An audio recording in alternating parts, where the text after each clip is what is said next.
Eu sou a Adriana Paixão, tenho 33 anos, sou atriz pesquisadora, cofundadora da Capulana Cia de Arte Negra, sou cientista social e arte educadora. Como toda menina negra que nasce e cresce nas periferias, nosso espaço de lazer, na grande maioria, é a TV. É uma segunda educação, porque é quem acompanha diariamente o nosso desenvolver. Então eu cresci assistindo TV, assistindo novela, assistindo filme, e aquilo era a maior possibilidade de expressão, de mundo, né? Eu conhecia o mundo a partir da televisão. E desde muito pequena eu fui desenvolvendo a vontade de atuar. Então, eu assistia aos programas e aí o meu quintal virava o set de filmagem. Aí eu brincava de Armação Limitada, brincava de Caverna do Dragão, brincava e eu era a protagonista, eu era a que fazia. E aí a gente colocava toalha no cabelo e amarrava e pegava as cortinas e fazia os figurinos. E dentro de uma precarização até de instrumentos educativos e de brincadeiras, a gente utilizava aquele imaginário que a TV trazia. Eu digo a gente, eu e minhas irmãs, utilizávamos aquele imaginário nas nossas representações, no nosso desenvolver. Ainda pequena, eu ouvia muito isso de que eu não poderia fazer teatro. Não poderia porque isso não era coisas para as pessoas de baixa renda. Capulana surgiu em 2007. Éramos todas oriundas do curso de Comunicação e Artes do Corpo. Havíamos passado por experiências que nos aproximaram e eram experiências no campo de uma violência simbólica, de uma negação da nossa presença ali. E já estávamos fora desse ambiente acadêmico quando a gente recebeu o convite para fazer um trabalho pontual, um trabalho artístico em um determinado espaço. A gente se reuniu para pensar nessa montagem. A gente já tinha essas relações de trabalhos conjuntos, né, em outros grupos, em outras possibilidades. E ali, conversando sobre essas experiências que a gente tinha tido, a gente vislumbrou a possibilidade de ter algo que fosse nosso. Um lugar que a gente fosse protagonista sem ter que passar pelo crivo ou seleção daqueles que iam marcadamente nos colocar nos lugares estereotipados, nos lugares coisificados. A gente vinha de uma experiência que a gente não se reconhecia, né? A gente assistia às montagens de teatro, às produções de arte, e o lugar legado da mulher negra sempre é o lugar da coisificação, da erotização do corpo, ou do trabalho subjugado, da invisibilidade, ou na condição de negra escravizada, de um processo onde negasse o protagonismo. A gente pensando nisso, a gente falou assim, bom, se a gente enfrentou essas limitações no espaço de formação, ainda que a gente saiba que nossos espaços de formação são espaços que institucionalizam o racismo e colocam a branquitude como padrão, é um espaço de formação. E se a gente passa por isso, quem dirá no mercado de trabalho que vai ter uma maneira ainda mais determinada de localizar a figura negra.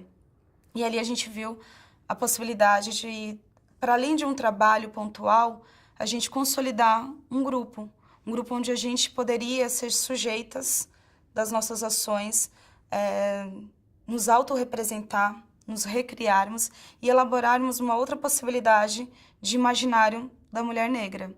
E cumprir principalmente com uma carência que nos foi dada, assim, a gente não cresceu com as representações positivas, nem na TV, nem no teatro. Então a gente poderia ali ter a possibilidade de ser o diferencial, ser representações positivas dessa mulher negra. Nosso processo de criação, ele parte da nossa emergência, daquilo que nos é necessário dizer. Então, no primeiro momento, quando a gente montou o grupo, a grande discussão para a gente era o empoderamento a partir da nossa imagem. Então, éramos ainda jovens, né? E as descobertas sobre armar o black para usar como resistência, aceitar a nossa corporalidade que foge do padrão estipulado, defender a nossa negritude.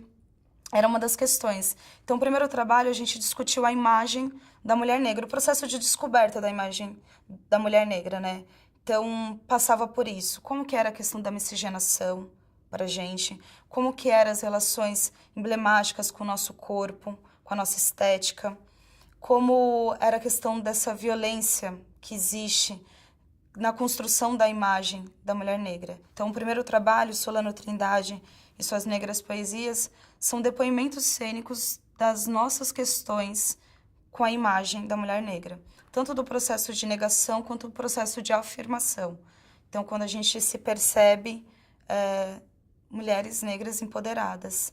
Esse trabalho, ele foi o começo da nossa trajetória, mas a gente teve o grande privilégio de ser contemplado pelo edital municipal de incentivo ao teatro, Fomento. A gente foi contemplada com a 16ª edição e pôde instrumentalizar a gente num campo muito mais abrangente de pesquisa.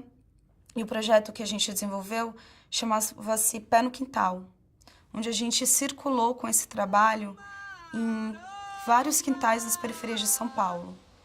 Quando a gente adentrou esse território, quintal, e colocou uma montagem teatral ali dentro, e mobilizava uma equipe que passava o dia inteiro montando, preparando luz, preparando encenação, a gente se deu conta que o nosso discurso, além de ter uma identidade de gênero e de etnicidade, ele tinha uma identidade geográfica. Era ali e para aquele público que a gente estava escolhendo falar. A peça ela só fez sentido quando ela se estabeleceu nesse espaço quintal, porque aí a verossimilhança daquilo que estava sendo dito, com aquele cenário vivo, a gente consolidou a nossa fala. Foram experiências incríveis, a gente circulou por 30 quintais, por todas as regiões de São Paulo e conheceu também a diversidade das periferias e conseguiu principalmente dar um salto num discurso que é da não homogeneização da mulher negra. Porque quando a gente começa, a gente era pautada pelos nossos anseios, mas a mulher negra é diversa, ela tem questões diversas, ela tem corporalidade diversa. E isso, em comum, a gente tem um racismo que atravessa, que nos aproxima. Mas fez a gente também reelaborar a nossa fala.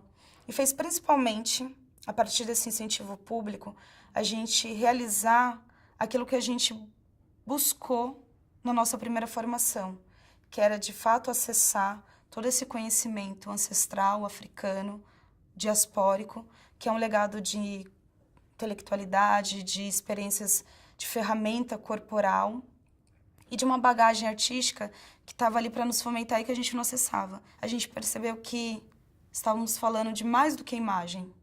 Não adiantava nada o empoderamento a partir do cabelo, dos traços do rosto, do corpo, se tinha um processo do racismo que afetava num outro campo, que é do emocional, que a partir do emocional afeta o físico. E aí começou o nosso processo para a segunda montagem, que é Sangoma, Saúde às Mulheres Negras, onde a gente começa a investigar o processo de adoecimento físico, psicológico, emocional que o racismo causa nas mulheres negras. E aí a jornada foi de 3 anos de pesquisa, onde a gente constatou a violência institucional na saúde pública, onde a gente acessou as estatísticas de mortalidade em massa da população negra, mulher, por mortes evitáveis, por negligência, abandono, pelo mito que a mulher negra é tolerante à dor, um mito que faz com que a mulher morra na hora do parto, que não é uma doença.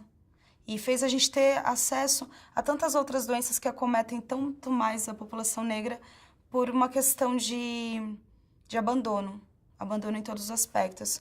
Mas fez a gente também buscar, no nosso referencial africano, outras possibilidades de cura, outras possibilidades de falar saúde, que não é essa noção de saúde ocidental, essa noção de saúde que passa pela institucionalização.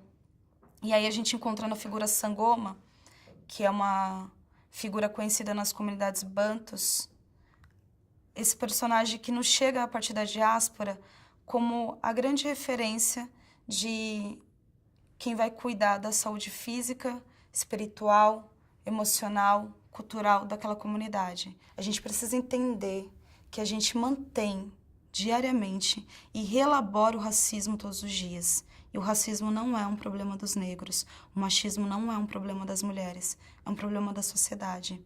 Enquanto a gente não alterar essas práticas de violência, enquanto a gente não repensar que a arte, ela reproduz, mas ela também cria esses estereótipos, enquanto a gente não repensar que as políticas públicas precisam reparar toda essa tradição escravocrata, de submissão, de invisibilidade, a gente nunca vai conseguir ter uma sociedade que seja de fato democrática, de fato igualitária, de fato justa. A gente precisa entender que a gente tem uma mídia, uma comunicação visual, uma comunicação que ela está a serviço da branquitude. Que por mais que se fale de uma identidade nacional, essa identidade nacional ela é pautada num pensamento eurocêntrico, ela é pautada numa estética eurocêntrica. Existem e devem ser respeitadas todas as identidades, mas a gente precisa reconhecer a violência que foi feita e que é feita com a identidade negra.